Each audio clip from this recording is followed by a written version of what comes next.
Ladies and gentlemen, welcome to the Wednesday Call Live! Filmed in beautiful Burlington, North Carolina in front of a live studio audience. Now, let's hear it for your host, our President CEO, Andy Albright!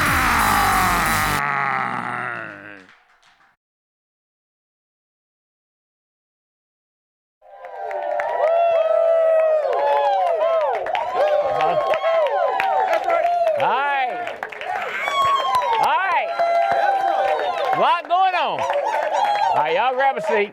All right, y'all grab a seat. What's happening? You got it, baby.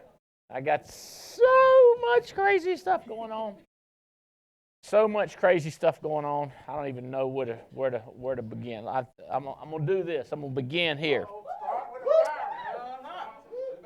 Tanisha and Junior Stanton.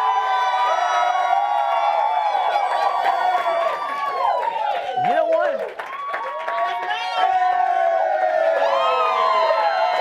Is this you? Yes, sir.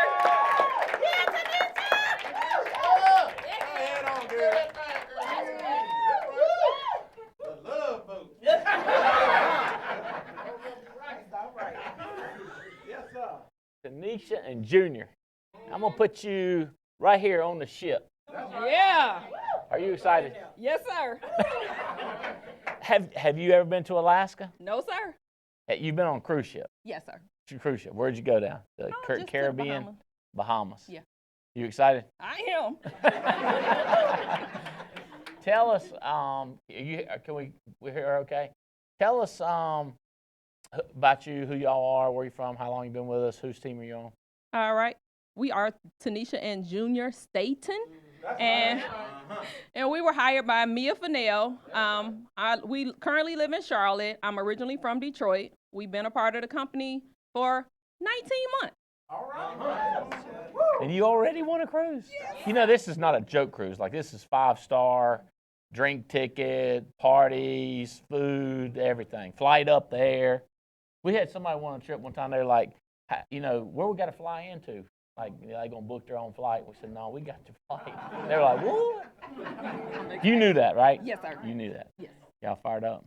So he don't know yet. He don't know yet. He don't know we won yet. Unless he's watching. Unless he's watching the show. He should be. He should be. What do you think about, are you getting fired up about Thailand? Yes, sir. I've been telling people we're going to Thailand in 2021. Yes. What did you do before? I was a loan processor for They local want you to mortgage pull this company. mic up here. A loan processor for a mortgage company. Are you still doing that at all? Nope. I became full-time May 1st. All right. So you just wanted, so you had 115,000 points. The trip points for Thailand's 125,000. We have people writing $300,000 and $400,000 in premium. Are you thinking crazy for next year, like coming out of the gate and $20,000 a month or $30,000 a month? Yes, sir. And annuities Yes, sir. and the whole deal? All of it. And hiring people? A bunch of them. Yes. All right. Well, I'm so excited for you. I'm so happy for you. I know Terry and T are proud of you and your team. Thank you. That's awesome. I'm glad she's right there. Dante Williams in Dallas, Texas, has won a cruise. Let me tell y'all just a little bit about Dante. Dante's, you ever seen a guy that carries the waters on his shoulder and brings it in and puts it in the office? Y'all seen those? He's bringing it in there and they talking. He said, hey, what y'all doing? They said, well, that's the insurance thing. He said, can I get in? Does that make any sense to y'all? And they said, yeah, we reckon. But what I'm telling y'all is when you walk down the street, when you're in a restaurant, we need to make sure everybody you talk to, we get their phone number and throw it out there. You never know who's going to say yes and jump all over this boat. You with me? And that's Dante was one of those guys. He was just coming to office. Congratulations, Dante. I'm proud of you. Crystal and Blake Spooner have now won a cruise. Crystal and Blake, that is Joseph Duke's team. I am 99%. Oh, okay. Going on to Seattle, Katrina and Les Guston. Katrina and Les, part of the Leventovich team. We're going to put you way up high since y'all going on a whole trip, extension trip. So That's the first thing I want to do is get those people going. Also, I want the HMA train. Who has sold HMA? I've sold a couple HMAs. This HMA thing is kind of crazy. There's a training at 4 p.m. today for all the managers. So agency managers and above, we have a training. They said that we need to better educate y'all what's going on. So I'm not going to do, well, I say I'm not going to do the leaderboard, but we are, Chris and Greg Sheitlin, their team, Brandon has sold policies, George and Penny Wilson, Adam and Beth Katz, Michael and Angie Owens. This is a whole list of people that are moving them. So these HMAs are starting to move like crazy. So just make sure the managers get on the call and start learning how that works. And I like it. I like it for a lot of reasons. One, you don't have to have an insurance license, so people can immediately start selling it and making money. And then it just looks so crazy how you put in $2,000 and you got $5,000 on your little HMA card. How many y'all got? Has anybody got your own cards? Am I the only one that's got your own card? Well, I'm gonna show mine off then. Look at him. That's what your own HMA card looks right there. That's it right there, baby. Woohoo! HMA, see that? See that thing right there? Personal use, baby. Personal use. Is Dale in here? Come on up here, Dale. I'm gonna introduce y'all to somebody. Y'all give this guy a hand. Y'all even know who he is. This will be. Matter of fact, did anybody do his training just now? Oh, y'all were all on that? Okay, so Dale works with, is it North Star Brokerage? Am I saying that right? North Star Funding Partners. North Star Funding Partners. North Star Funding Partners. And y'all are, I say you're out of Phoenix, Arizona, but y'all are really all over the country. Main office outside of Phoenix. So. Main office is south side. And so I'm going to just kind of take, if I'm fifth grade level, I have a term policy. What does premium financing mean? Well, a is term that too policy much? would be a little difficult. We'd have to convert it. No. I want to buy premium finance, not convert. Okay. Like I don't know nothing. I don't have an insurance policy. What is premium financing? How's it work? Well, we first got to make sure that you're suitable. Or they're going to want you to hold that mic up real close. Okay. I don't know if we don't have mics at work. Well, in the premium finance area, we again, that's a bank or another entity that's going to lend money to an entity and an individual to purchase that life insurance policy. And in our world, we deal with primarily permanent life insurance policies, not term policies unless they're convertible. And these are going to be primarily index universal life insurance policies. So these are high cash value policies. And they're all designed and orientated to put a lot of cash in the policy as well. So the first thing we got to do, and we talked about this in our meeting earlier today, is you have to establish the need for that policy for that individual in their situation. But then we can come into the fray and show you how to amplify or in some cases double the expected result from that using financing or other people's money. Let me, I'm going to try to, give me a white sheet notebook.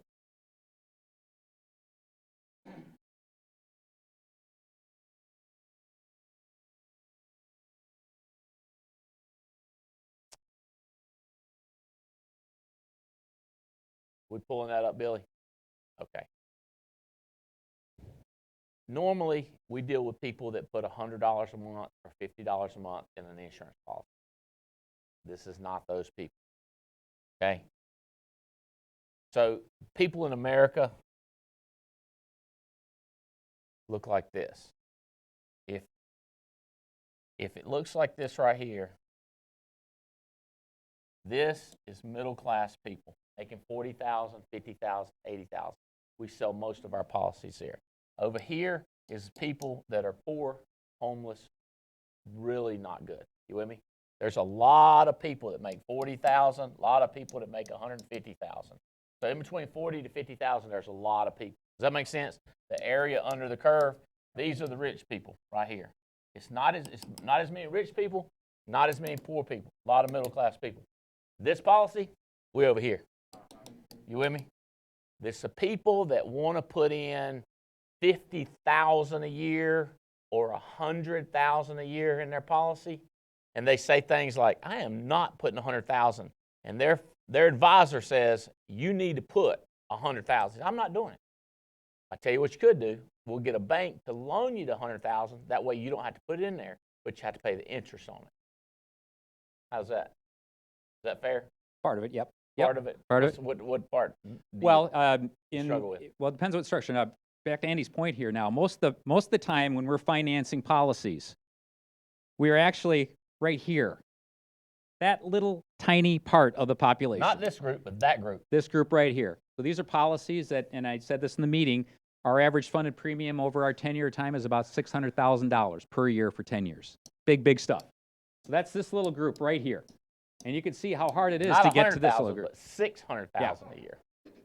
So getting to this group and working with that group is not easy, right? Even for the people that specialize in that, it's not easy. So what we've done is we've built something where you can still use all the benefits of this financing, but for this component over here. Ah, okay.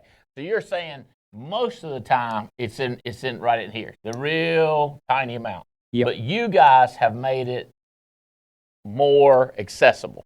Yep. That's so we do with what we call the Alliance IRA. The Insure Retirement Advantage, correct. Yep.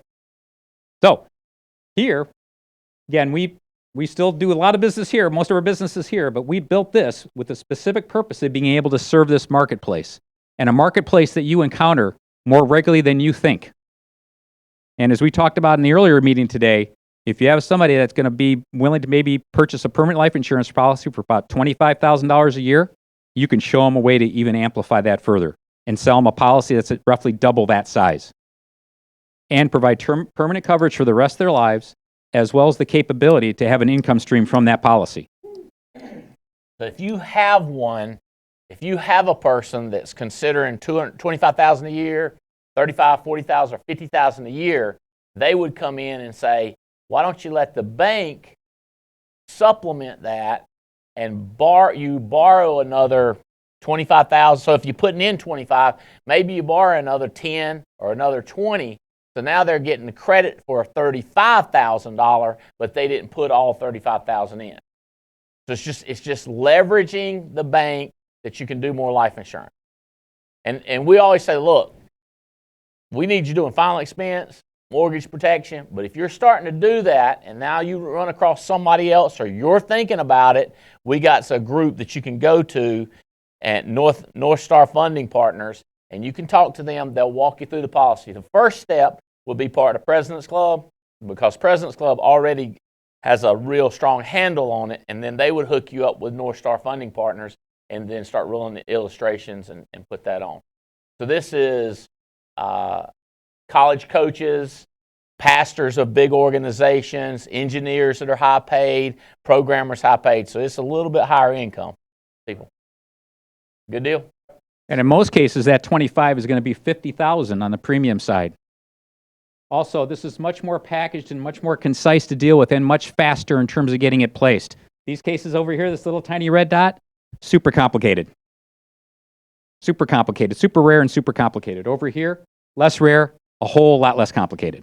And the one that we did on all of our group, that was super, super complicated. Correct. Double super. My memory serves me. We borrowed like $20 million. Well, just for a year, yeah. Times that by 10. We borrowed $20 million, put it into insurance policies, and then turned around and gave policies to the top 69 people in the company. We said, here's your free policy. I was just looking at one with a guy that we're putting $264,000 a year in his policy. See, he owns it. So think about this. If I said, you can have a house, the house payments are $264,000 a year, but you can go ahead and move in, I'll cover it for you. So we said, for this guy, we said, $264,000, here's a policy, and you own it. So he's owning it over his head. He's in the camp. Now, if his family dies, they get $4.5 million life insurance, and he has no cost. And I always said is it's a thank you for being in the Alliance. And we want to keep doing that. So what we need is everybody to grow. And you say, well, what do I need to qualify? You need to be at least in the $250,000 income 2 years in a row is right where we're looking at before anybody qualifies for those programs. So all these people that we put in it, that's what they were doing. They're high-paid individuals. So it's just a matter of grab it and growl, get after it. And we got a mechanism, we got a way that we can give you big-time bonuses and extras. It's the same sort of stuff that that high-paid athletes, high-paid coaches, high-paid executives get. Make sense? And that transaction, again, was actually probably over here. Yeah, that's right, right there. But as I said in the meeting today, I've seen many of these transactions like this, but like 99% of them never happen. The reason why this happened is because of what he did. Because the sponsor of these deals, when you get down to the nitty-gritty of saying, okay, we're going to need this amount of out-of-pocket interest to support the transaction, and we're going to need this other thing called gap collateral. Most push off from the table. Andy said, no, let's make it work. And that made the difference.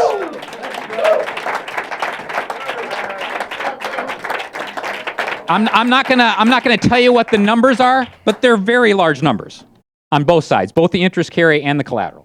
Yeah, we just by the way, we just did everything again Monday, and everything went off. It was a lot of scrambling, like the first year when we first got them in place, scrambling this year. So we're good for 12 more months. and we got a game plan that next year, hopefully it'll be smoother. But we appreciate you very much, and I appreciate what y'all doing, Kim and the whole team, and appreciate you helping us keep this in place. And we look forward to adding more and more, and I'm sure we're going to get more and more people find folks. I was talking to a guy this past week, and he said this guy's went from, me and him met each other 15 years ago, and he's rose up in the speaking circuit. He wrote a book, and he's just really kicking butt and taking names. And I was telling him about this, and he said, I thought that was for like people doing really, really good. I said, John, you're doing really, really good. I was like, I'm so excited to be the one to tell you that you've got the kind of money to do something like that. I don't know about y'all, but that just gives me cold chills, because I remember when I found out I was available to do so, I said, oh, I can get that. Thank you very much. We're glad you're here, and we'll have some people asking questions. Thank you, sir. Appreciate it. Give Dale a hand. That is, that's the biggest deal I've ever, this is a big company, but that's a big, big deal to have that many people covered. And for all of you that are participating in that, we're good to go for another year. We need to keep growing because of the value, the economics to keep those things in place. No doubt that's important that everybody grow. Okay, leaderboard. Well, power of 10. We had 5 more people this week pass the power of 10. David Woodard, part of Jeremy Patton's team. Crystal and Nathan Thornton, Jake and Belle Krause's team. Glenn Pickney, Kyle and Charlene Cater. Good job, Kyle. Jamie Horsinger, Adam and Beth Katz, and Latasha Patterson, Stephen Davies' team. So more power of 10.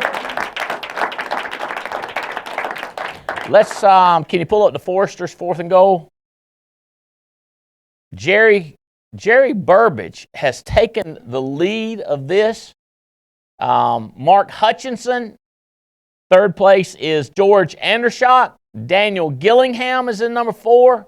Scott Broughton, I love to see his name popping up there. Scott Broughton is number 5. And Paul and Rachel Van Thal for number 6. Debbie Ben is coming in right behind. Eric Belair, and let's do through 10. Chadwick Ray and Kimberly Spinelli Young. So congratulations there. Let's go to the Rolex contest, one of my favorite ones. Who's going to win these Rolexes? We have what, 10 more days max to win these Rolexes. We have, right now, with a choice of any watch he wants, would be Mark Hutchinson. Next will be Brant and Jael Swindell. Next will be Adam Johnson.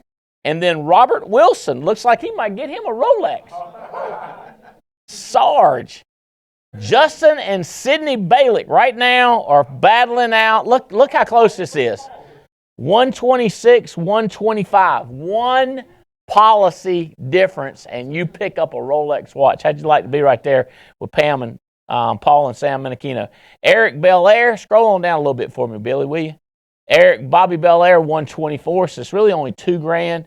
Starts to get a little separation out here with Joseph Dukes. On the other hand, a $5,000 policy issue paid, and he shoots right to the top. Megan Wood, who's brand new with the organization, she's right up in there, and Jeremy Patton, and that is the top 10 for the Rolex contest. there's another Nassau Re contest. Let's pull that up. The big deal, $1,000. This is the Nassau Re that Brant Swindell right now, if he continues right here, it looks like he got a huge separation, 31,000 points. He gets $1,000 cash and two $300 tickets to Carolina Hurricanes hockey game with me and Jane, where we got all kinds of food, great seats, and that's going to be awesome. And we have Linda Goebel, number 2, and Janina Wilson, number 3, out of Miami, and Louis Abadi, number 4, and Austin Heater coming on strong at number 5 in the Nassau Re contest. All right, good job, Nassau Re. We got more coming this coming year with Nassau. Let's look at the Fidelity and Guarantee. Fidelity and Guarantee contest, $1,000 to number 1, $500 to number 2, $250, $150. F&G.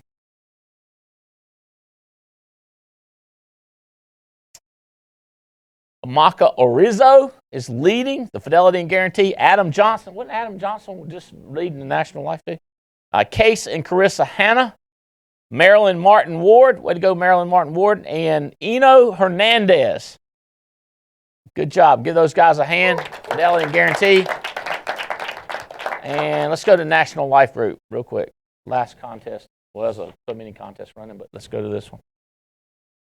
My buddy Mimi Romero is leading the country with a chance to win $1,000. Megan Wood, you saw her just. It's funny how these names keep popping up. Megan Wood is number 2 in this contest. Galinda Graham, number 3. Mahbub Hussein is number 4. Christina Guzman is number 5. Alan Yoshikawa, number 6. James and Pam Alara, number 7. Tim and Nikki Long is number 8. James Smith, number 9. And Karen Musel, number 10.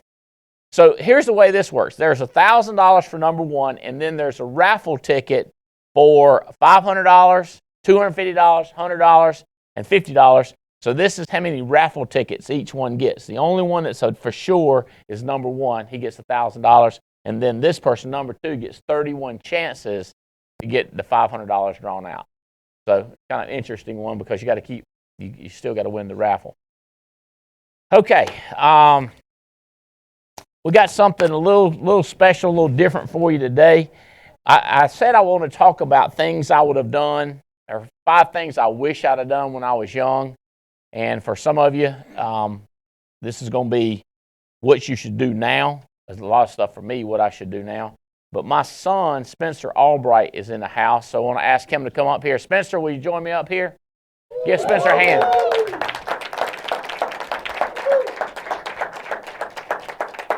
How are you doing, buddy? Doing good. Good. Doing good. And we have Jeff Bright, who's going to be hosting us, asking questions. Yeah, refereeing.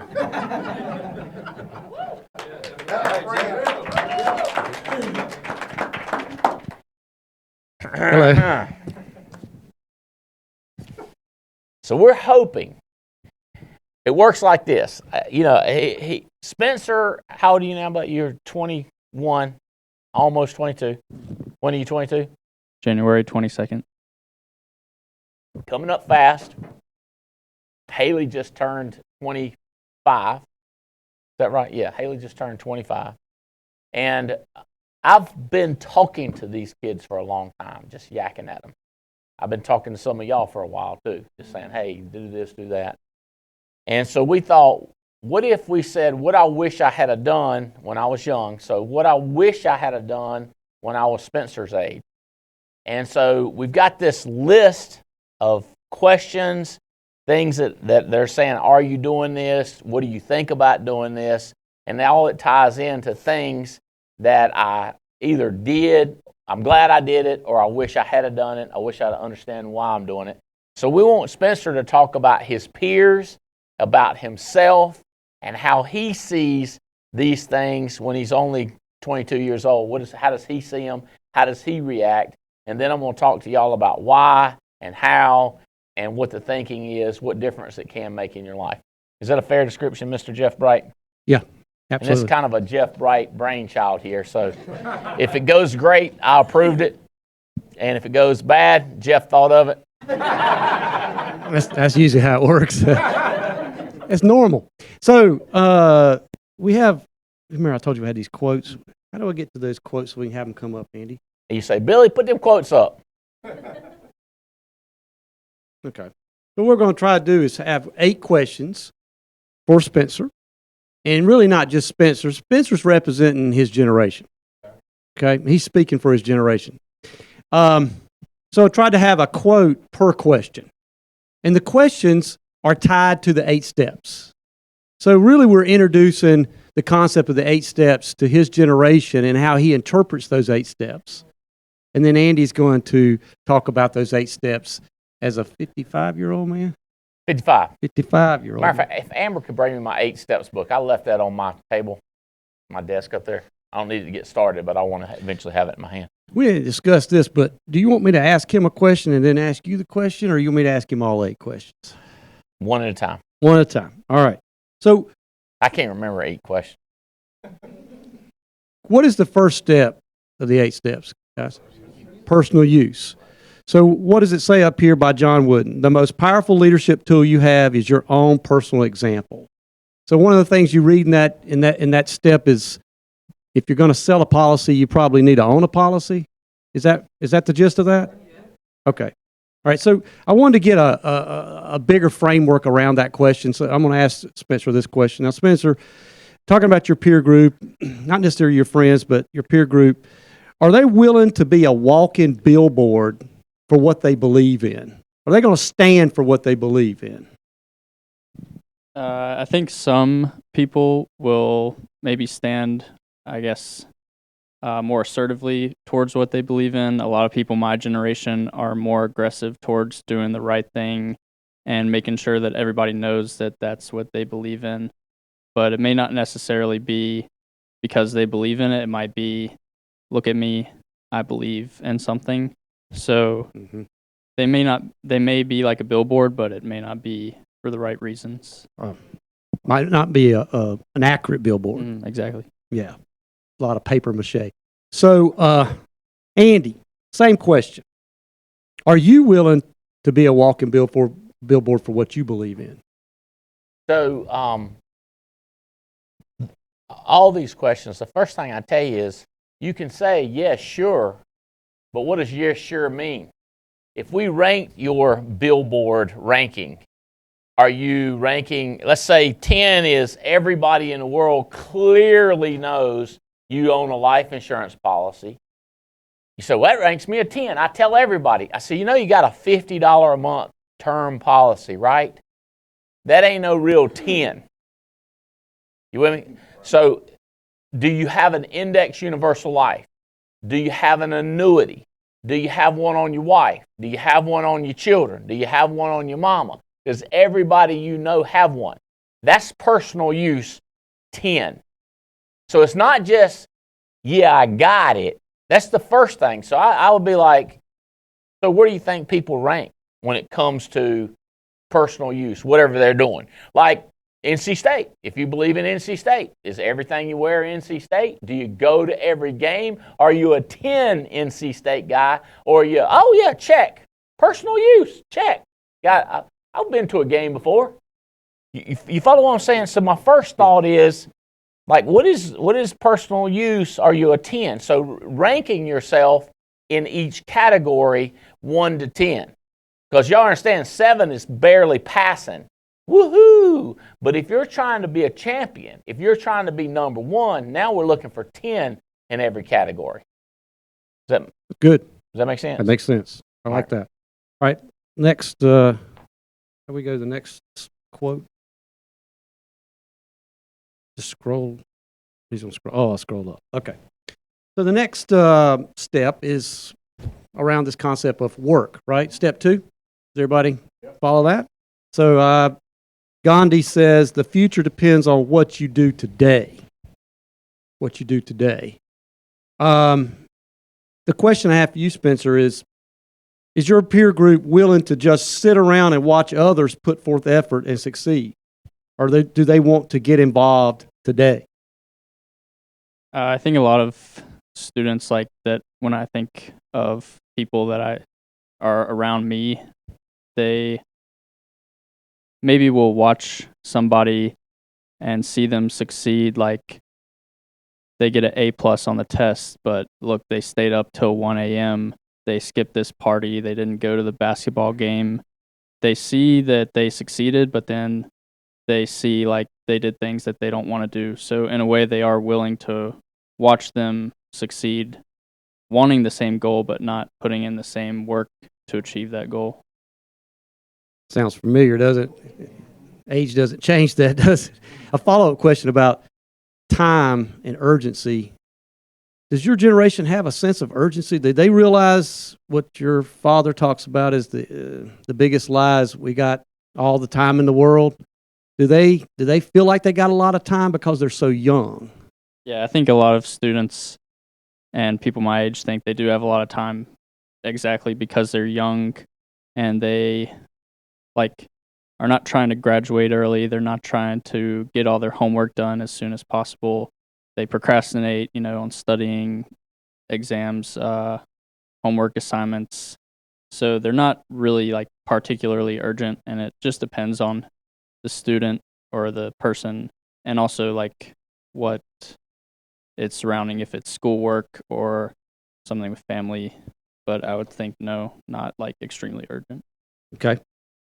Andy, same question. Are you willing to just sit around and watch others put forth effort? Do you believe in what you're talking about when you say time and this urgency factor wrapped around time?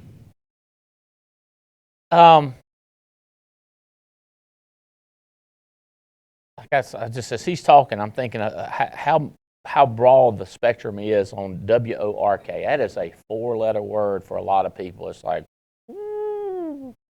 I'm not. What do you mean work? So I'm trying to think about where I stood what I was doing when I was in college. Jeff asked me, he said, was you a hard worker in college? I was like,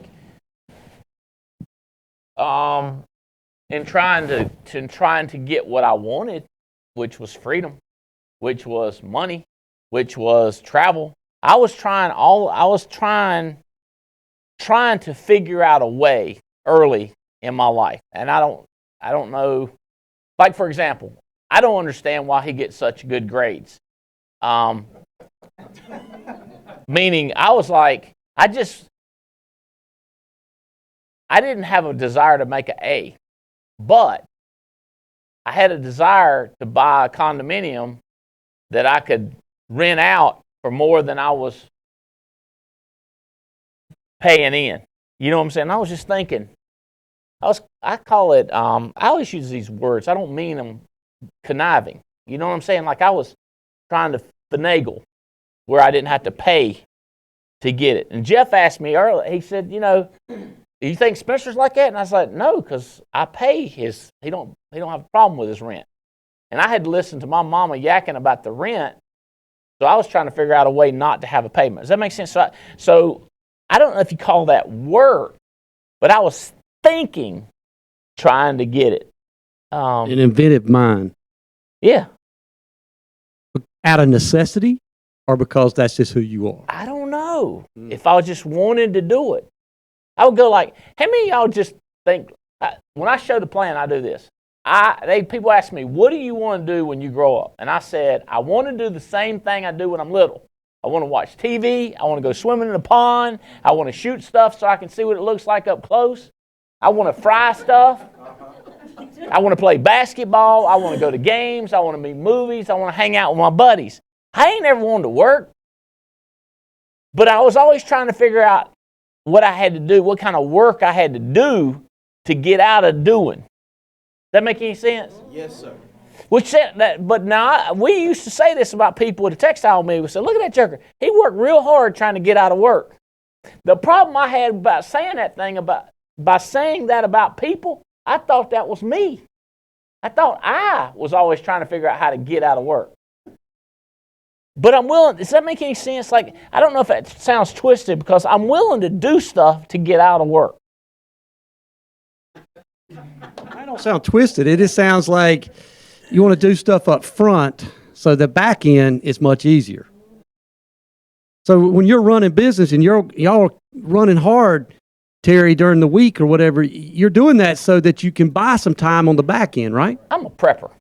That's what it is. I'm a prepper. You know these people that are planning for the world to blow up? You know what I'm saying? I'm planning for, I'm just trying to get out of stuff. That makes sense. I don't know if y'all can relate to that. Like anything, like for example, when y'all get to the house, you ever been to the house and you didn't have all the paperwork and you had to go back? I ain't doing that. I'm having everything with me. Does that make sense? I'm going to have me a crate, a milk crate. I'm going to have folders. I'm going to have Form A, Form B. I'm going to have every Forester's form there is in the world in my folder. You know why? Because I don't want to go back. See, the way I look at it, if I'm going to make $500 on a sale, I'm going to go there one time. Does that make sense? I like psycho crazy about not having to do something twice to get that $500. I see people, I was his girlfriend. I was like mad at her one day. I was like, you wrote the policy. You ain't getting paid. To me, it was like she was working. I'd be like, that's too much work for me. But it sounded like I was wanting her to work. Does that make sense? What I really wanted to do is not work. Does that sound crazy? You know what I mean? Like prepper. Yeah. Like prepper. Like next time, just get them signed 2 or 3. Sign in places they don't need to sign. Get more signatures. You know what I'm saying? Be more efficient. Think ahead. Hey, write me another check. Don't put nothing on it. Just sign it. I'll fill it out. You know what I'm saying? Does that make? You understand what I'm telling? I don't like. My wife says something like, you don't like do nothing, do you? I said, no. I mean, I don't. But that creates extra work for me by planning. Like what we've been doing the last 2 days. Yeah. It's a lot of extra work not to have to work. But then you're set up. Like, I consider waiting in line work. You say, you are lazy. Right. So what I do is try to save up, Tanisha, so I'm always first class tickets. Does that make sense? I'll be like, where's first class line? Now watch this. We get on first class. You know what we ended up doing? Sitting, waiting for everybody else to get on the plane. Yeah, they gave me something to drink. Does that make sense? Yes. Like, people always say, you are a working somebody. I go, when's the last time you saw me pick something up? You see me bring my stuff in here? I brought my coffee in here. That's about the extent. No, it was already here. Does that make sense? Yeah. I'm trying to get, hey, listen, if I were you, I've got some friends that I know that they preach to young kids. They just scream at them. I want to. But here's what they say. Do it now. Do it now. You will think your old self will think your young self by doing it now. Does that make sense? So getting it all done, get all the stuff paid so you can travel and stuff. I'm telling you. All right. Number 3 is listen. Listen. So I got a quote up here by the Dalai Lama himself. When you talk, you are only repeating what you already know. But when you listen, you may learn something new. Sometimes I think Dalai Lama was trying to say, why don't you just shut up and be quiet and let the smart people talk and you listen. Or let people talk that's already done it before you. Yeah, maybe that's what he was trying to say in a nice way, right? It's a nice way. So here's the question, Spencer. Are your friends, your peer group, willing to listen with their ears first so that they can hear with their heart second? That's kind of a deep question. I think like my peers specifically at NC State, they're willing to listen a little bit more maybe to the professors or their advisors because they've been there, they've seen other kids go through the process, so they're willing to take what they say and use it to their advantage. But a lot of people like across the country, they act with their heart first. They don't listen and then use it. They'll just do what they think is right and then feedback later might not be so good. That's exactly what your dad says. Feel your way into a do instead of do your way into a feel. Yeah, we talk about people listen to the macro, the big ideas, but they don't hear the micro, the small details, and that's what gets them in trouble. Is that a fair assessment? Yeah, definitely. A lot of people will listen to something if they say, like, do this, for example, take an internship and it'll help you get a better career because you have experience. That's like a pretty big thing. Everybody wants to get a job out of college, so that's like a macro. But then like small details like study 3 hours per 1 hour of class you have, that's like, that's too specific, blah, blah, blah. So macro is definitely way more important than micro. Okay. Same question. People listening with their ears first, but secondly, they've got to register what they hear. They've got to, what they listen to. They've got to listen to the words, but they've got to internalize those words and do something with them. Taking the macro listen to the micro hearing. What was the question? Are you willing to listen with your ears and hear with your heart? So, I remember being his age thinking, who am I going to listen to? So, to me, the whole thing goes a lot crazier or deeper. I remember looking at professors thinking, so I was textile school, and they were telling me how to be the president of a textile mill, and I was thinking, why don't you run a textile mill? Why are you teaching? And then some of them will be telling you how to fix a machine. I was like, I ain't going to be no fixer when I get old. You know what I mean? Like, in other words, I tried to be more discerning on who was talking to. You know, because there's always people talking. And if you listen to everybody, which is what most people do, they feel like everybody's got an opinion and I got to hear it. I mean, like, hey, like I'm big, Mia, on this. Talk to the hand. In other words, listening, but not listening. I'm not talk to the hand. Right? I ain't listening to you. I don't want to hear it. I'm not interesting. And here at the company, I call it water cooler talk. And if I see this person talking to that person, I'm thinking they ain't got nothing to do with productivity. That is water cooler talk. And I just piddling talk. So listening to the right person. I knew what I was wanting, which was to get out of work, to be the president, to be the CEO. And I'm not kidding you. A lot of people think it's a lot of work. And I will say it's a lot of thinking, but not a lot of working, unless you call thinking work. That's why I say thinking is the hardest work. Is this making any sense to y'all? It's prior planning. So who I'm going to listen to, what I'm going to achieve. And then the next thing is listening. I hung around with John Maxwell a lot. And I would always just listen and go like, is he saying what he means? Even a high level person. Or if I'm talking to the CEO of Foresters, I'm trying to listen to what they really mean.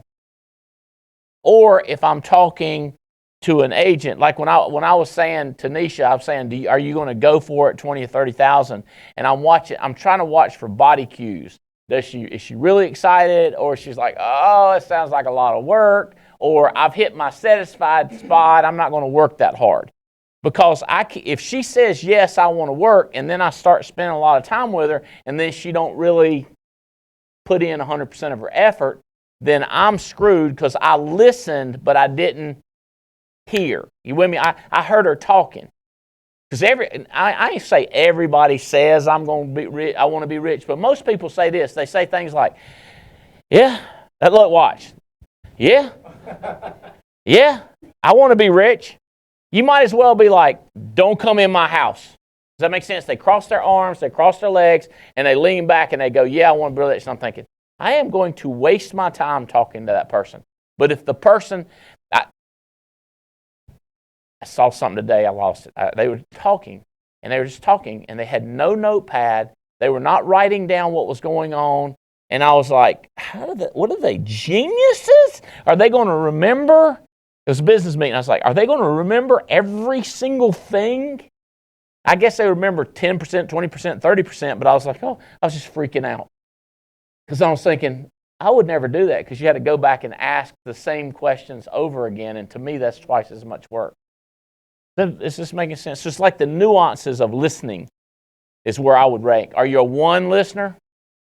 What would you? I'm gonna get it. I was asking what he would rank. I want to ask him. I want to ask you, Clay. Are you a 1 listener or a 10 listener? And I run aside every single thing, Blake. It's on each item that we're talking about. Like for ERSs, emergency response system, right? You do ERSs. What's it stand for? They don't know what ERS stands for. You with me? Or they say, it's an emergency response system. I need to do better at it. What does that mean? Need to do better at it. You know what I mean? It's just like, if you're listening and I'm talking about the 4 basics, do you know what the 4 basics are? In your head, can you say, I know exactly what he's talking about, the 4 basics? Or can you say, I rank myself a 4. I've heard all that before. You with me? I've heard it all before. How deeply did you listen? Did you soak it in? And then when you listen, did you turn around and do? All right, Jeff. I heard discernment. He has a lot of discernment. Attempts. Attempt. He lets the listen hit the hand. He only lets the little things come. The big things come through that are important that he wants to hear. You know what I mean? So that's his filter. You have a filter is what he's asking. All right. Number 4 is read. So I have Abraham Lincoln says, a capacity and a taste for, that's supposed to say reading, gives access to whatever has already been discovered by others. That you have a wealth of knowledge in books, and people have already done the research. They've already put the stuff down. All you have to do, you don't have to go look for it. It's theirs, all in one book, or the books that you choose. And so, as far as reading is concerned, this ought to be interesting. Is your peer group willing to increase their capacity for the knowledge that they gain from others by reading? I think most people in my peer group are willing to read a book that's assigned to them, and if it's going to help them get a better grade, and then they're going to just forget everything after the test is over.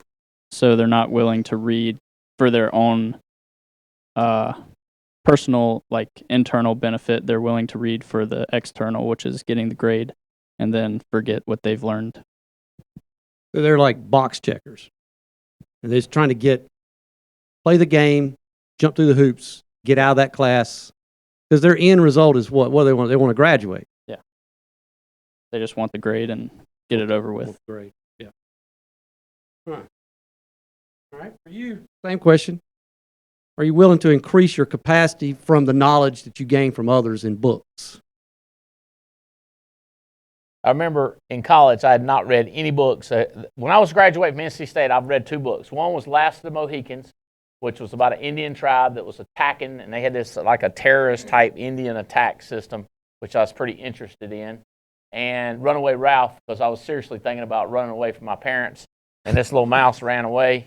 And I didn't like all the work that Ralph had to do when he ran away. So my cousin, Russell, my cousin, his mama said, don't run away because that's a lot of work. And so she was like, just bide your time and go to college. And then when you go to college, never go back home. So I said, that's all right, that's what I'll do. But I just trying to get her to college. And he reads, I bet he reads stuff. I would read what we call the Cliff Notes. If y'all have ever heard me talk about getting your insurance license, I always say, don't even read it. Just take that test. And then what you don't know, you know what I mean? Like it's not changed in my life. But somebody said there's a book called Multiple Streams of Income. And then I was like, where's that at? So I got that book and I started reading it, and I got interested in strategies of not working. In other words, if I could have money coming in, I don't know what got my daddy. I don't know where I got this thing about money's just interchangeable for cars, or you can give it to preachers, you can give it to just give it away. You know, so I always think about when I was reading, I was thinking, how do I learn how to make my life easier? So like these body language books, and I mean, this is terrible, but I'm big on watching TV too. But like these books, you can watch how people talk and tell if they're lying. And there's books that tell you how to do it. And so I always reading them, and then I'm watching people. In other words, what he's saying, I never read to check off. I just didn't read it. In other words, I was worse than checking off. I didn't read the academic books. But if it came to something that I liked, highlight it, circle it. I got books I've been marked up for 20 years thinking, how do I... Oh, here's where I was. Where's my coin? What do I want? What do I want? And how do I get it? The books, for me, was how do I get what I want? That makes sense? Like I was nonstop, and I am now. I'm reading a book on relationships, breakthrough relationships. And it's the alphabet, all right? I'm on a page where it says it's the alphabet of things, and it's like each letter, they got a word that tells you how that you can build relationships with people. And I fell asleep last night. I was about dead. I was like, I gotta read. But I had to get one more, because here's the way I see it. Spencer, you're building, by reading, you're building who you are and what you know. So if you, what is it that you want to know? You like working out. I would be reading, if I really want to know, I would be reading chemistry books, physiology books, endurance books, or people that have been insanely successful in the area that I wanted to be successful in. I don't think it makes any sense to train somebody who's just in left field. I always want to be someone. That's what I like about this business is if you're part of Terry Edwards, he wants you to succeed. So if you're listening to Terry, you got to try to be listening close because he's trying to tell you. So you get a book like Success Principles. I'm big on that. How to get it, goals. I'm big on that. Anything that tied in to me and where I was going. How to raise children. I read about when we had kids, I started reading books on raising kids. Was it Wild at Heart? All the kids' books on how to talk to them, how to teach them, because I wanted to know how to communicate with them. You read out of necessity, not out of enjoyment. I'm going to a movie or something. Fishing. Okay. But I don't hate it because it's not like lifting up stuff. And I never read when I'm like burning up hot. You know what I mean? It's not like I'm sweating or nothing or getting things on my shoulders. I'm usually in a comfortable position reading with comfortable temperature. Like if I go to the beach with Jane and I'm down on the beach reading, I'm going to have something cold, my drink in my hand. I'm going to have a shade over top of me, and I'd like to have a fan down there. You know, does that make sense? Yeah. It's not miserable reading, but I'm stacking. It's like I'm stacking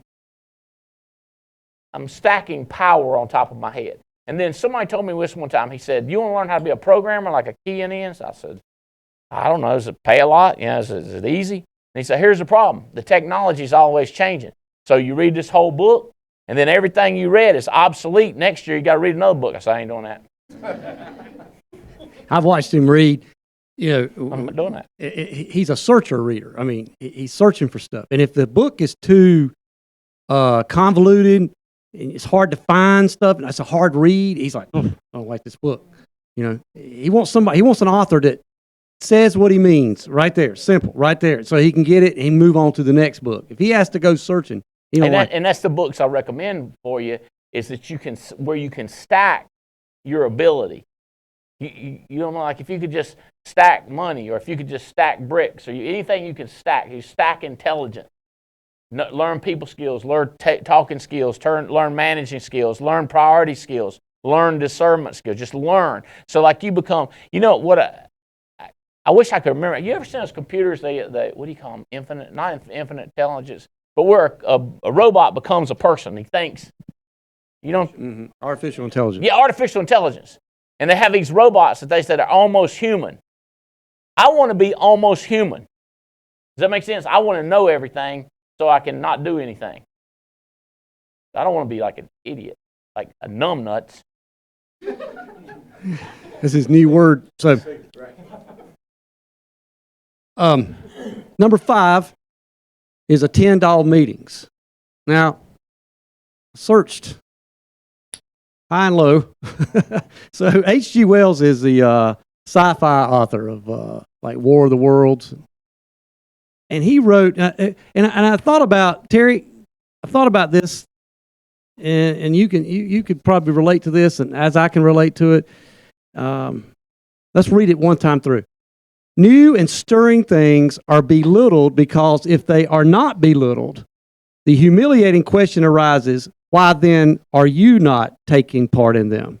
So that just basically says, in a nutshell, is we got people pulling us away from the things we need to do, telling us not to go do them, keeping them away from these successful things like attending all meetings. So if they don't belittle them, then they look like a numb nuts. See, Andy? That's a lot of words.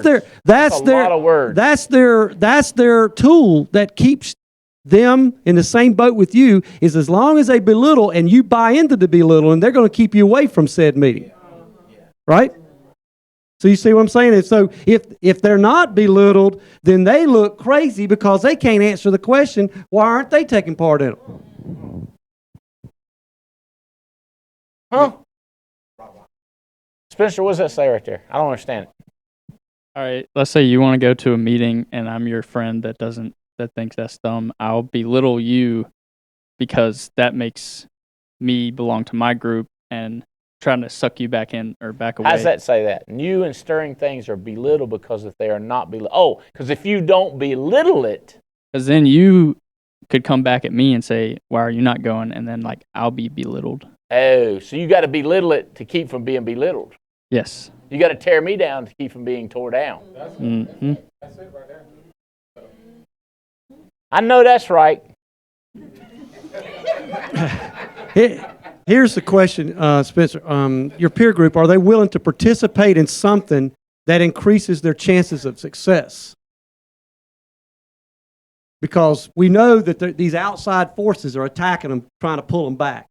So your people, your peer group, do they ignore these voices, or how do they do that?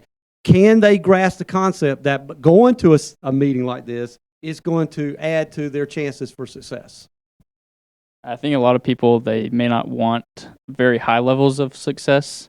For example, me as a college student, they may not want to get an A in the class. They just want to pass the class. So it's not, I should go to every single class because that's what a person that wants to be successful in that class would do. So they would not attend all meetings. So it wouldn't help them be successful. So I think it just depends on how bad the individual wants it. But for the most part, they're more likely to do the minimum, get a C-, that's a passing grade, versus get the A+ and go to everything they need to. Because some of your classes, they don't keep attendance, do they? Right.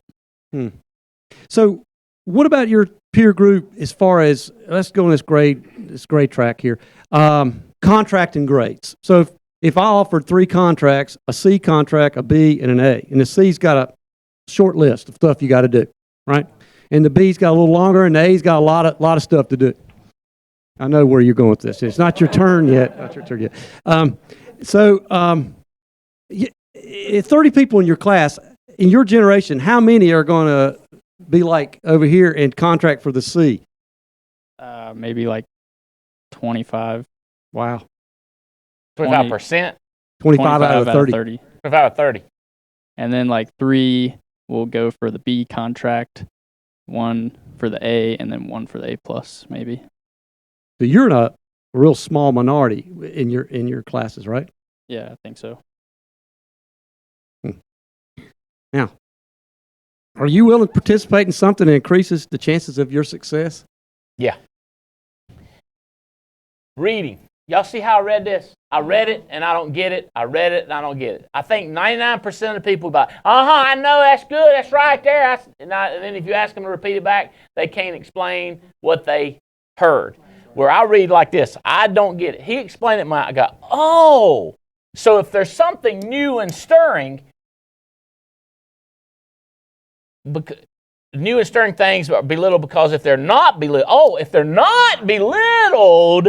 then the question arises, why then are you not taking part? So if we don't tear it down, then you can't, if we build it up, then you can't explain why you're not picking it apart. Does that make sense? So I understand it. To me, I'm the one that goes like, I don't understand. When I was in textile school, when I was an engineer, that's how I think. Look, everybody needs to understand something. Like, I got crazy good grades. Okay, like invited to go to master's degree and all this stuff and go to special schools. I didn't expect that, but I got it.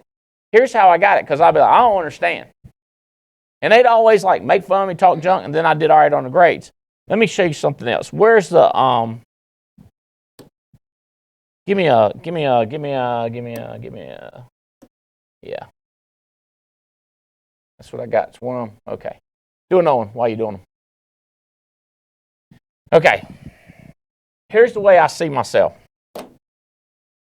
This is me. This is where everybody else are. Dumber than dirt. They're up here on a smart level. I'm right here on a smart level. So, you see what I'm saying? All right, go to class. I go to every class because clearly I'm dumber than them. Genius over here skip the class. Oh, yeah. These people skip the class. They be getting C's. If you said you can have a C and don't go, I'd take it. But I don't ever get them saying that. They always say, see how you do. See how you do, and that's where we'll grade you.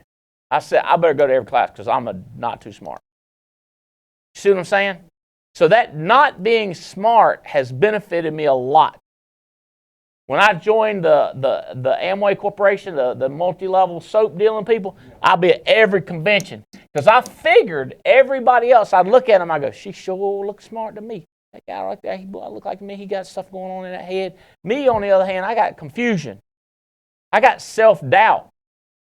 My mama couldn't hardly read. I couldn't even read in the second grade. I better go to every meeting. And I'd be taking notes. I'd be looking around like, them people so smart, they ain't got to take notes. Y'all, you understand what I'm saying? She a genius. She comes in late to the meetings. Look at her. And so a lot of my life has been like that. I'm so dumb. I go to the meetings and read the books and take the notes and stuff. And then I'll never forget, they said, all right, how many of y'all got invited to go to the Textile Institute in New York? And I said, I looked around and all them smart people were like, and I'm not kidding, I was one of the most shy, pitiful people in the world. And I thought I said, I'm invited, I ain't going to that thing. And they're like, man, if I got invited, I'd go. I said, I ain't going to that thing. Probably smart people going like y'all. And then it started hitting me that these people ain't all that smart. They just wouldn't. And I knew I wasn't smarter than them. I was just showing up. Does that make sense? I just showed up more. Same thing with making money. I always thought everybody else was making more money than me, but I just kept doing the stuff and layering it and layering it and layering it. And one day I woke up and I didn't one day woke up, but one day I did pay cash for a car. One day I paid. Does that make sense? Yeah. It's just thinking I'm dumb made me go to the meetings. It's an advantage. It was an advantage. Exactly. I took that mediocreness and turned it into advantage somehow. So I went to all the meetings. I remember Jane crying going to meetings, mad because she wanted to support me and be part of the business. I remember crying at meetings. I remember one time I was I'd be awake at meetings. We was at Greenboro Coliseum and this church would walk around. I can't wait I can't wait. I'm going to be rich. I'll have a helicopter seat on. I said, this jerker's crazy. Wake up. Look at him talking. He was talking all crazy stuff about the Bible and Think and Grow Rich. I'm taking notes. I'm looking around, people slobbering guy. One guy, I'd be ready to fall. This guy slobbered, get all the way back down. He suck it back up like that right there. A minute, if Adam Cass is watching, he was there. I was like, look at that jerk. True story. So not only just go to meetings, I paid attention. I took notes in meetings. It's crazy stuff. I'd be waking people up. You got to hear this.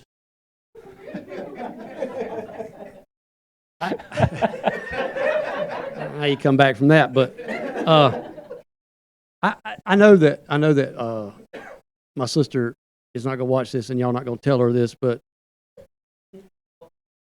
I'm in the same boat with Andy. I'm not that smart. I just try hard, and that's what I had to do all through my life is try hard. Y'all might think I'm that smart, but I'd work real hard at being smart, and I'm an overachiever for what God dealt me, the cards I got dealt. My sister, on the other hand, 1,600 on the SAT, perfect score. She won't hold a job. No, so I think it's an advantage. I thank goodness that I wasn't born as smart as you, because I tried harder, and it helped my work ethic. I think it affected my work ethic. So, number 6. Hey, Spencer, how do we get back to that? How do we get back, Billy, to the... Okay. Right, so number 6 is, it's a funny question. It's kind of a strange question at the same time. All right, so John... No, that's not it.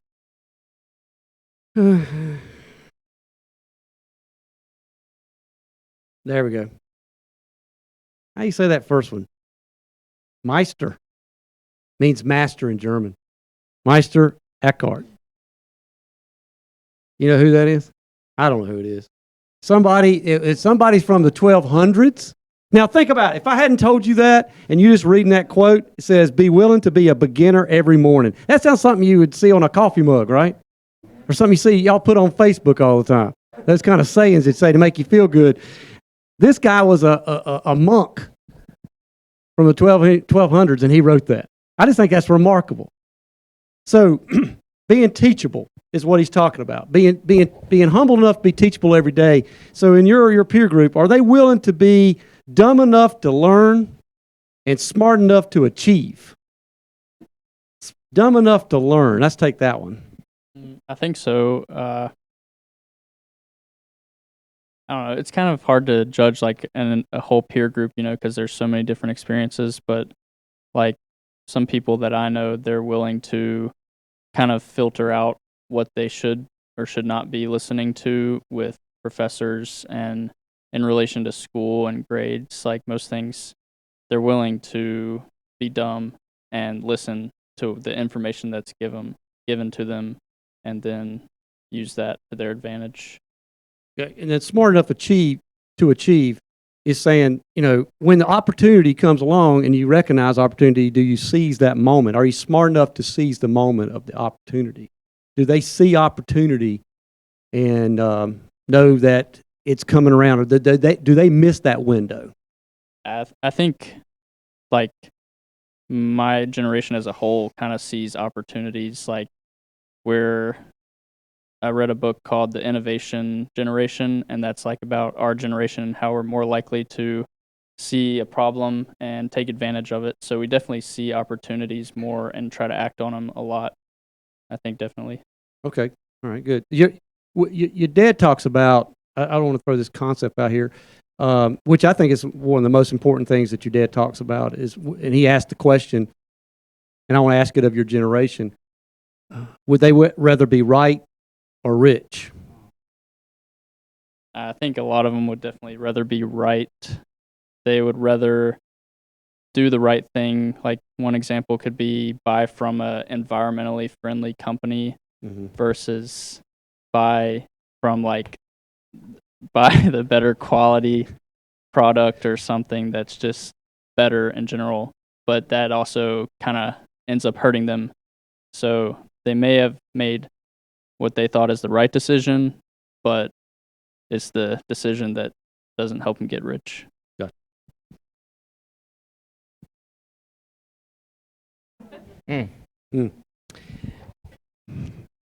Being teachable. Are you willing to be dumb enough to learn and smart enough to achieve? Yeah, I think I answered that already.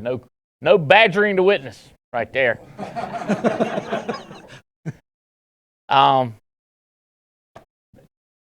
You all right? Be teachable. Read. Oh, so he's read books that I've handed him. I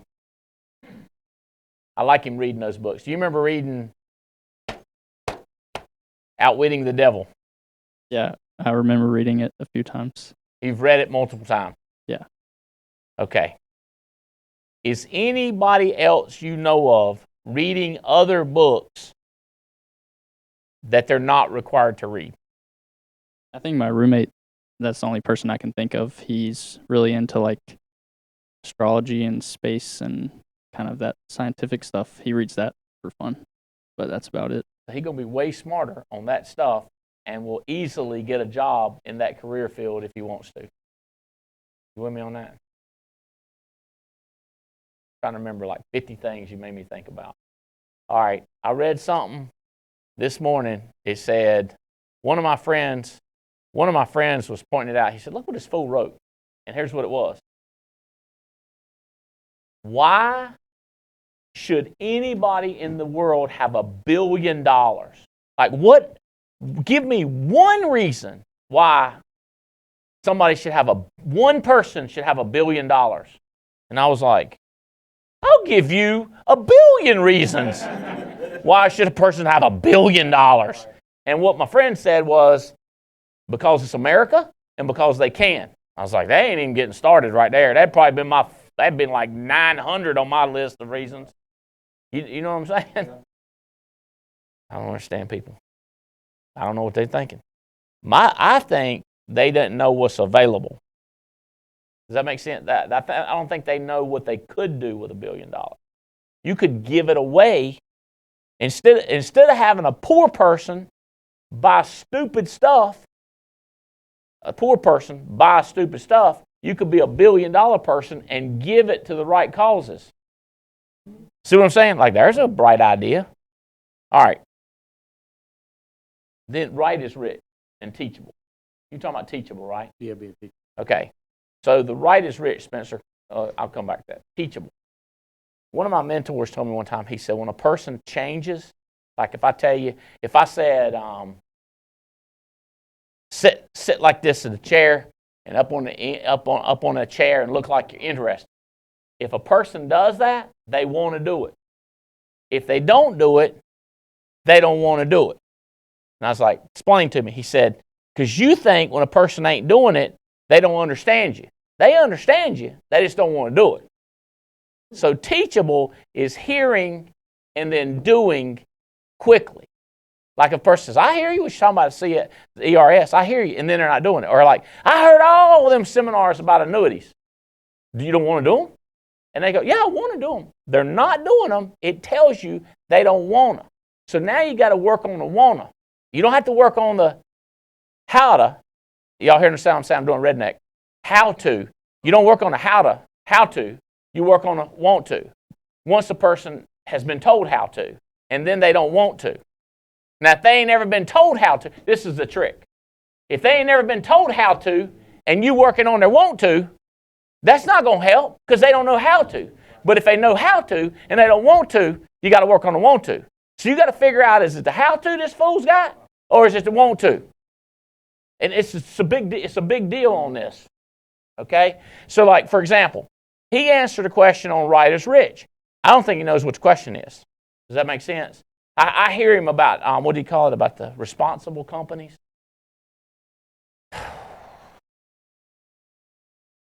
Jerker driving an H1 Hummer talking about responsible companies. That was an example of my generation, not me specifically. Okay. I differ slightly from the... How do you differ? Well, I'd rather drive an H1 Hummer than a Prius. You don't care about the environment in that case. Well, I mean, whenever I see somebody driving a Prius, I'm like, all right, I feel better now because they got one so that takes up a little bit. We just bridged the generation gap right That's there. my boy right there. Yeah, sure is. That's my boy. That's logical thinking right there. I feel good about them driving a Prius, and I feel bad about driving mine. Okay, here's my thing. Police officer pulls you over and says, you're driving over the line. Remember this, H1 Hummer? How did you handle the police officer? Did you try to be right, or did you try to be rich? Another way to put it is, do you try to be right, or do you try to get the hell out of there? You follow what I'm saying? That's the question, is the kids want to be right, and then they end up getting cuffed? Are they smart enough to say, yes, sir, I was wrong. Let me go. You follow what I'm saying? I was wrong. Let me get, you with me? What now? Would you answer the question any differently now? Right or rich? What do they think? I think most people my age would go with right. Yeah. So what I would try to tell you to do is try to be hey, guess what I'd say about my age? Just guess what you think it is. They want to be right. Oh, God. They want to be right. And you can use that against them so good. It's just, they can be manipulated so bad. You know what I mean? It's like if you come at a karate guy, best thing you can do with a black belt or one of the special forces people is to go like this. How you doing? Because as soon as you come at them, they can mess you up. So when a person's trying to be right, you can get messed with so easy. Versus if you just go, oh. You with me? So my deal has not always, but my attempt is to make decisions that get me free and not cuffed. That get me rich and not broke. And then now here's what people use. Now let me tell you this one. Principles. I've got principles. I say I got Benjamin.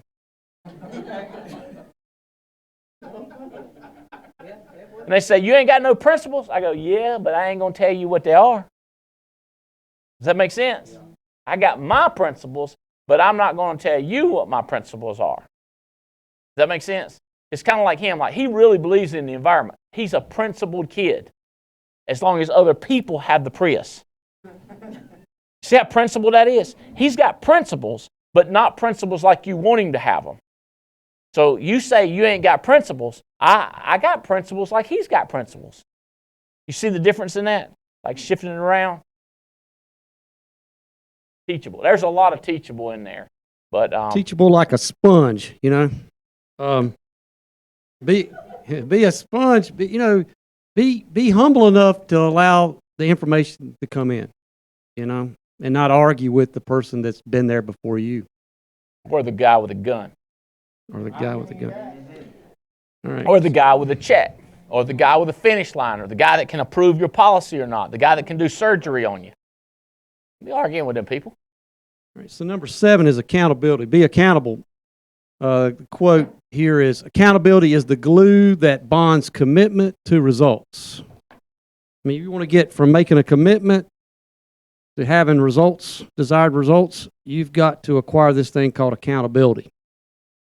So let's talk about that from the chapter on accountability. The question is your generation willing to accept the blame for their choices in life? I think my generation, a lot of students I've noticed with, and a lot of other people like across the country will actually place too much accountability on themselves. Like during exams, there this last week, one of my friends got a really bad grade, and she was like, I'm so dumb, blah, blah, blah. I forgot this, I forgot that. But in reality, you know, she just blanked on the test. Like, it's not really a big deal. It happens to everybody. And same, like, now, all the environment stuff going on, a lot of people in my generation are thinking, like, we're messing up the world. So they're putting all this accountability on themselves, but to where it actually hurts them and not help them. They're accepting a lot of guilt. They're Yeah, carrying exactly. they're going to, well, we're not going to know for about 20 years how much that guilt's going to affect them in their personal life. Mhm. But I do think what Spencer's saying is true about this generation. Before this generation, I see people with a lot of excuses, and they will never take accountability. They're not responsible for their actions. It's always somebody's fault. I think this generation here, he's right. I think they are taking a lot of it on, more than it's really necessary. So I don't know what's going to happen when he's in his 40s or his generation's in their 40s. Are you willing to accept the blame for the choices you made in life? I reckon.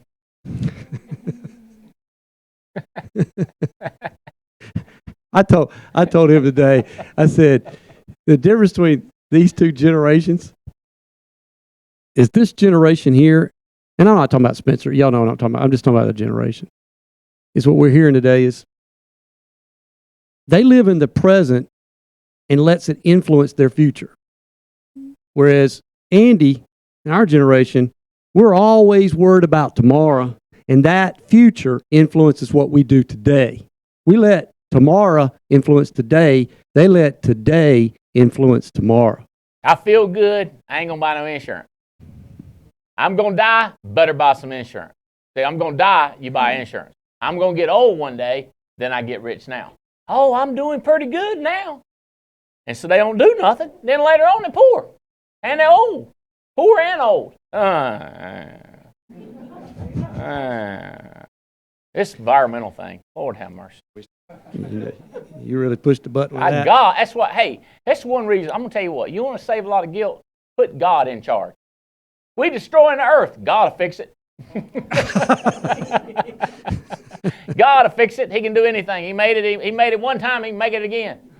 Well, my great-grandchildren, they won't get to enjoy it. They'll probably live in a different world or something. Probably. You ever seen Star Wars? I don't know where's their faith? You got no faith. Best thing to do is don't pee in your pond. It'll be okay. You know what I'm saying? Don't poop in your, don't mess up your own backyard. Get a sewer system. Move on. Huh. We don't have no rebuttal. Sorry for that. All right, number 8 is communicate a positive attitude, mental attitude. I got Zig Ziglar up here. He says, your attitude, not your aptitude, will determine your altitude. So it's your attitude that you present, not your smarts, that determines how high you can go in life, how far you can go in life. The things you can achieve in life are determined by your attitude, not your talents. The question is, are you willing to bring individuals towards you? And is your generation a generation that likes to invite, is an inviting generation, brings people toward you? Do you attract people, or are they a generation that pushes people away?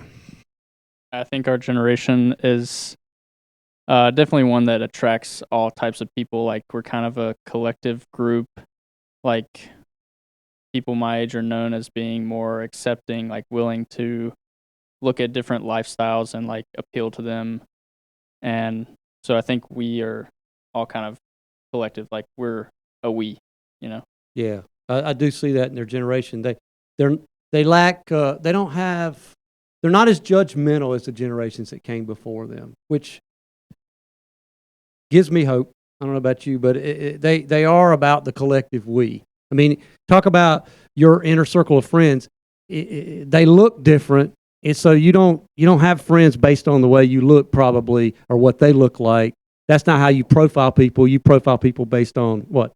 Interest? Yeah, just based on if you like them or not, pretty much. I mean, there's always people like that you may not like necessarily.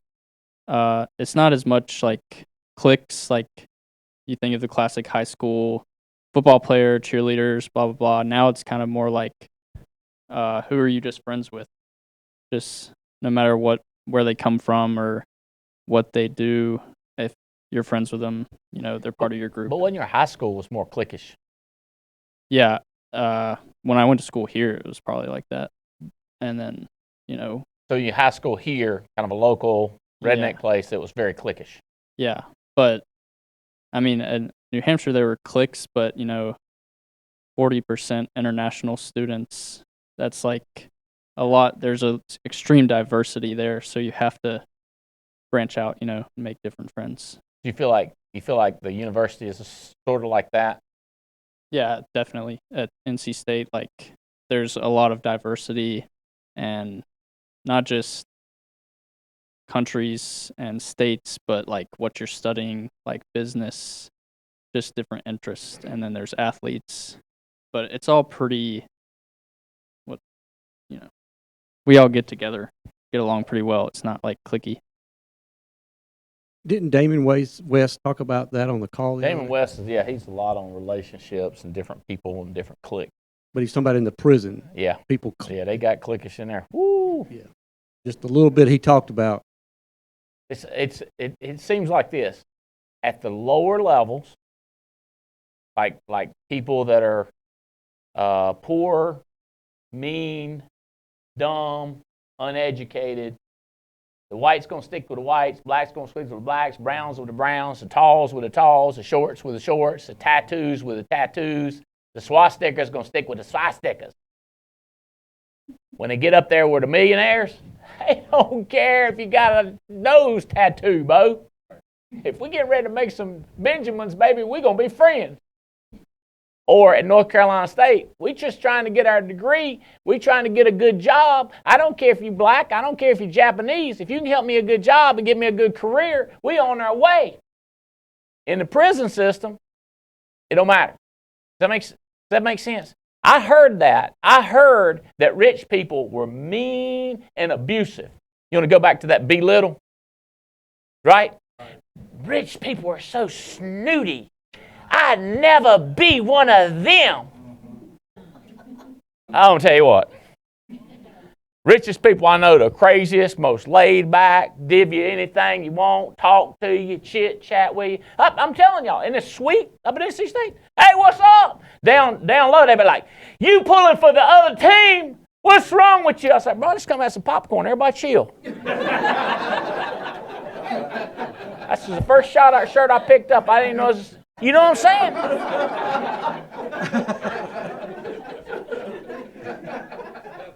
That's what I was told. I was told that the rich people would be mean and terrible and snotty and jerks and treat you like dirt. No. Everybody seems to mingle.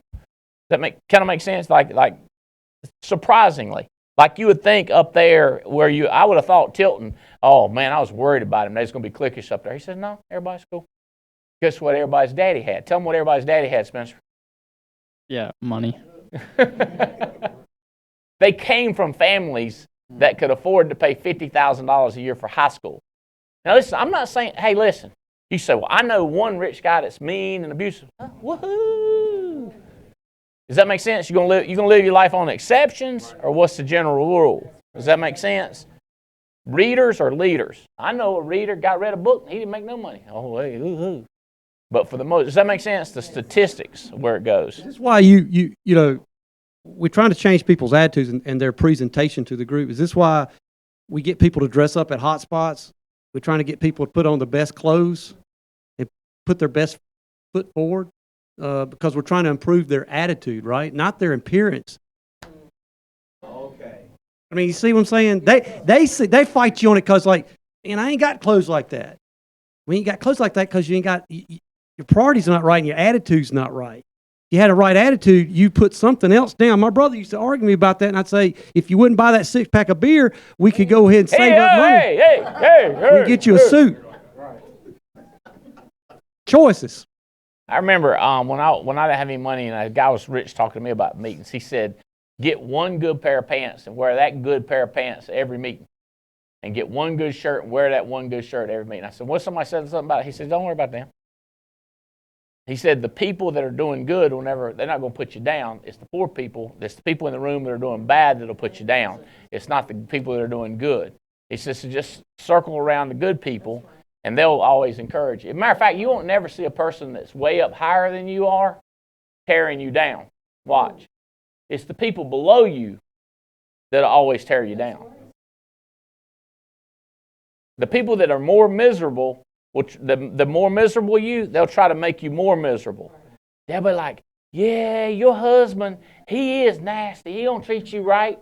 And they over here getting the snot beat out of them telling you how bad your husband is. That's the way it always is.